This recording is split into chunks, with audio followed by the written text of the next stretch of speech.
नमस्कार दोस्तों, इंजीनियर भारत में आपका एक बार फिर से स्वागत है। और आज की इस वीडियो में हम बात करने वाले हैं ऐसे दो बैटरियों वाले इन्वर्टर जिसके ऊपर आप एयर कंडीशनर तक भी चला सकते हैं। हमारे पास काफ़ी रिक्वेस्ट आ रही थी कि ऐसे इन्वर्टर के बारे में बताया जाए जो कि दो बैटरी से मैक्सिमम लोड चला सके।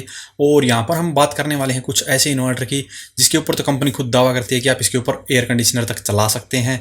और उसके अलावा भी मैं यहाँ पे और इन्वर्टर के बारे में भी बताऊंगा। तो आज की इस वीडियो में मैं आपको दो सोलर इन्वर्टर बताऊंगा और दो नॉर्मल इन्वर्टर बताऊंगा। तो जिसको सोलर इन्वर्टर पसंद आते हैं या जिसको सोलर पैनल का इस्तेमाल करना, वो सोलर इन्वर्टर खरीद सकते हैं। अदरवाइज आप नॉर्मल इन्वर्टर खरीदना चाहते हैं तो वो भी खरीद सकते हैं। और उनके ऊपर सोलर पैनल लगाना चाहते हैं तो बिल्कुल आप उनके ऊपर भी सोलर पैनल लगा सकते हैं सोलर चार्ज कंट्रोलर की मदद से। लेकिन यहाँ पर जो सोलर इन्वर्टर है इनमें अपनी अपनी खास बात है। और जो नॉर्मल इन्वर्टर है वो नॉर्मल ही है लेकिन लोड आप ज़्यादा चला सकते हैं। तो सबसे पहले हम बात करेंगे नेक्सस कंपनी के 3175 मॉडल की। इसके बारे में काफ़ी रिक्वेस्ट आ रही थी कि इसके बारे में बताया जाए। तो यहाँ पे हम बात करें तो इसी कंपनी का दावा है कि आप इसके ऊपर एयर कंडीशनर तक चला सकते हैं और 1 HP का समरसेबल पंप भी चला सकते हैं। तो जो हमारे दोस्त हैं काफ़ी पूछते हैं कि 1 HP का जो समरसेबल पंप है वो चलाने के लिए हम कौन से इन्वर्टर का इस्तेमाल करें। तो आप इस कंपनी के इस इन्वर्टर का इस्तेमाल कर सकते हैं। ये कंपनी दावा करती है कि आप इसके इन्वर्टर से 1 HP तक का पंप आप चला सकते हैं। वैसे 1 HP के पंप का जो रनिंग लोड होता है वो इतना ज़्यादा नहीं होता है। और जो ये इन्वर्टर है ये 2500 VA का है, तो लगभग आप इसके ऊपर 1700 वोल्ट तक का लोड आराम से चला सकते हैं। तो यहाँ पे इस इन्वर्टर की कीमत की बात करें तो ये मिलेगा आपको लगभग 13,500 रुपये में। तो काफ़ी बढ़िया प्राइस के अंदर आपको ये इन्वर्टर मिल जाता है। और इसके ऊपर आप लगा सकते हैं 1600 वोल्ट तक के सोलर पैनल। तो यहाँ पे अगर हम बात करें 1 टन के एयर कंडीशनर की और इन्वर्टर AC की बात करें तो उसका जो लोड होता है वो 1 किलोवाट के करीब होता है। लेकिन सभी जो इन्वर्टर हैं 1 टन के उनका सभी का लोड एक जैसा नहीं होता है। अगर आपने अभी तक एयर कंडीशनर नहीं खरीदा है तो इसके लिए मैं आपको सजेस्ट करूँगा कि आप पहले लोड देखकर एयर कंडीशनर खरीदिए। इसके लिए अगर आप लोड देखना चाहते हैं तो अमेजन या फ्लिपकार्ट जैसी वेबसाइट पर जाकर और वहाँ पर आपको एयर कंडीशनर के सेक्शन में जाना है और वहाँ पे आपको सिलेक्ट करना है उसकी कैपेसिटी, यानी कि 1 टन का आपको लेना तो 1 टन या 1.5 टन का लेना तो 1.5 टन। और फिर वहाँ पे आपको उनकी पावर कंजप्शन देखनी है कि कितनी है। तो जिसकी आपको पावर कंजप्शन सबसे कम लगती है वो आप एयर कंडीशनर खरीद सकते हैं और अपने इन्वर्टर के ऊपर बड़ी ही आसानी से चला सकते हैं। तो यहाँ पर काफ़ी लोग ये गलती कर देते हैं कि वो बिना पावर कंजप्शन देखे ही इन्वर्टर AC खरीद लेते हैं। लेकिन यहाँ पे आपके पास में ऑप्शन है कि आप बड़ी ही आसानी से किसी भी एयर कंडीशनर की पावर कंजप्शन देख सकते हैं और उसे बाद में खरीद भी सकते हैं। तो यहाँ पे जो ये सोलर इन्वर्टर है इसके ऊपर आप अगर 1 टन तक का एयर कंडीशनर चलाना चाहते हैं तो बिल्कुल आप चला सकते हैं। PWM टेक्नोलॉजी के साथ में ये इन्वर्टर आपको देखने को मिलता है।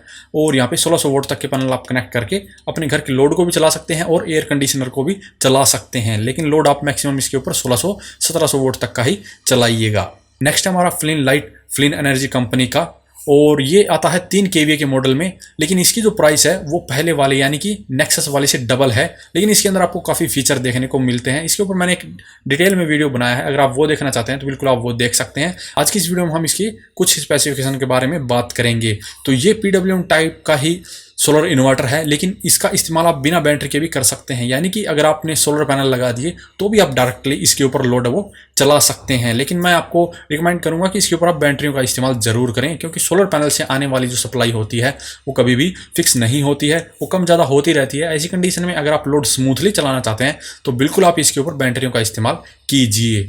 और अगर आपके पास अभी बजट नहीं है बैटरियों का तो आप इसको बिना बैटरी भी इस्तेमाल कर सकते हैं। लेकिन जो इसकी कॉस्ट है वो उससे डबल है, यानी कि आपको 27 से 28,000 रुपये में मिलेगा। ऑनलाइन के हिसाब से मैं इसका प्राइस बता रहा हूँ। लोकल मार्केट में आप इसका प्राइस पता कर सकते हैं या डिस्ट्रीब्यूटर से जो प्राइस है वो पता कर सकते हैं कि कितने में आपको ये मिलेगा। और लोड कैपेसिटी की बात करें तो लगभग आप 2400 वोल्ट तक का लोड इसके ऊपर चला सकते हैं। तो आप 1 टन का या 1.5 टन तक का एयर कंडीशनर बड़ी ही आसानी से इसके ऊपर रन कर सकते हैं। और बात करें सोलर पैनल कैपेसिटी की तो आप इसके ऊपर 1500 वोल्ट तक के पैनल लगा सकते हैं। तो यहाँ पे जो पैनल कैपेसिटी है वो आपको थोड़ी सी कम ही देखने को मिलती है।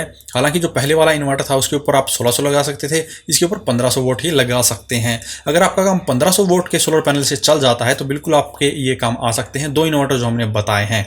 लेकिन अब बात करते हैं हम नॉर्मल इन्वर्टर की। नॉर्मल इन्वर्टर का फायदा आपको ये हो जाता है कि आप उसके ऊपर 2 किलोवाट तक के भी solar panel solar charge controller की मदद से लगा सकते हैं। तो यहाँ पे सबसे पहला है माइक्रोटेक कंपनी के अंदर ही जंबो सीरीज का 2500 मॉडल जो कि 2200 VA लोड कैपेसिटी के साथ में आता है और उसके ऊपर आप 1600-1700 वोल्ट तक का लोड चला सकते हैं। तो ये जो इन्वर्टर की सीरीज है इनकी माइक्रोटेक कंपनी की, ये हैवी लोड के लिए ही बनाई गई है। तो अगर आप 1 टन का इन्वर्टर AC चलाना चाहते हैं तो आप इस इन्वर्टर के ऊपर भी चला सकते हैं और ये भी डबल बैटरी का ही इन्वर्टर है। और इसके प्राइस की बात करें तो ये आपको लगभग 11,500 रुपये में मिलेगा। हालांकि जो प्राइस है वो अगर आप एक PWM वाले इन्वर्टर के साथ में कंपेयर करेंगे तो आपको ज़्यादा लगेगी, लेकिन अगर इसके ऊपर आप पैनल कैपेसिटी की बात करें तो आप 2 किलोवाट तक लगा सकते हैं और MPPT सोलर चार्ज कंट्रोलर लगा सकते हैं, जो कि आपका जो सिस्टम है वो आप अपने ज़रूरत के अनुसार कस्टमाइज़ कर सकते हैं। अगर आपको अभी पैनल नहीं भी लगाने हैं तो भी आपको ज़रूरत नहीं है, आप इसे नॉर्मल इन्वर्टर की तरह यूज़ कर सकते हैं। तो यहाँ पे अगर आपका बजट अच्छा है तभी आप नॉर्मल इन्वर्टर खरीदने की कोशिश करें, क्योंकि ओवरऑल जो कॉस्ट आएगी इसकी MPPT सोलर चार्ज कंट्रोलर के बाद में वो थोड़ी सी ज़्यादा आएगी एक सोलर इन्वर्टर के मुकाबले। लेकिन अगर आपको MPPT सोलर चार्ज कंट्रोलर के साथ में इन्वर्टर चाहिए तभी आप नॉर्मल इन्वर्टर का इस्तेमाल कर सकते हैं। अगर आप बात करें MPPT वाले इन्वर्टर की तो वो आपको थोड़ा सा कॉस्टली मिलता है, इसीलिए मैं आपको यहाँ पे ये रिकमेंड कर रहा हूँ। तो हमारा नेक्स्ट जो मॉडल है वो है V-Guard कंपनी का, जो कि स्मार्ट 2300 है। इसके ऊपर आप 1.2 टन तक का AC यानी कि 1.25 टन तक का AC चला सकते हैं, ये कंपनी का ही दावा है। तो यहाँ पर जो नेक्सस वाले हैं वो भी दावा करते हैं और ये जो V-Guard कंपनी वाले हैं ये भी दावा करते हैं, लेकिन V-Guard वाला नॉर्मल इन्वर्टर है, वो सोलर इन्वर्टर है। तो V-Guard कंपनी वाला भी अगर आपको पसंद आता है तो बिल्कुल आप ये भी खरीद सकते हैं। V-Guard कंपनी भी काफ़ी बढ़िया है और मार्केट में इसके सोलर प्रोडक्ट भी आपको देखने को मिलते हैं, लेकिन ये नॉर्मल इन्वर्टर है और 2 बैटरियों वाला इन्वर्टर है। और इसके ऊपर अगर आप सोलर चार्ज कंट्रोलर लगाएंगे तो आप इसे नॉर्मल इन्वर्टर से सोलर इन्वर्टर भी बना सकते हैं। मैंने इससे पहले वाली वीडियो में आपको बताया था कि 2 किलोवाट के सोलर पैनल 2 बैटरियों पर लगाने के लिए आपको कौन से सोलर चार्ज कंट्रोलर का इस्तेमाल करना चाहिए। अगर आप वो वीडियो देखना चाहते हैं तो बिल्कुल वो वीडियो देख सकते हैं। अगर हम इसी वीडियो में उसके बारे में बताएंगे तो वीडियो जो है काफ़ी लंबा हो जाएगा और इस वीडियो में भी हमें वही सेम डिटेल बतानी पड़ेगी। तो इससे अच्छा आप वही वीडियो देख लीजिए, जिससे कि आपका टाइम भी बच जाएगा और मेरा भी टाइम बच जाएगा। तो इन 4 इन्वर्टर के अलावा अगर आपके पास में कोई ऐसा इन्वर्टर और है जो कि 2 बैटरियों का ही है और एयर कंडीशनर जैसे हैवी लोड को भी चला सकता है तो वीडियो के कमेंट बॉक्स में कमेंट करके हमें ज़रूर बताएं और उसकी प्राइस वगैरह भी बताएं, ताकि दूसरों को भी उसके बारे में पता चल सके और वो भी उस इन्वर्टर को खरीद पाएं। तो अभी के लिए इस वीडियो में इतना ही। अगर वीडियो पसंद आए तो वीडियो को लाइक करें, शेयर करें, साथ ही हमारे चैनल को सब्सक्राइब करें। सब्सक्राइब करने के साथ साथ बेल आइकन को जरूर दबाएं ताकि इसी प्रकार की वीडियो आपको समय समय पर मिलती रहे। धन्यवाद।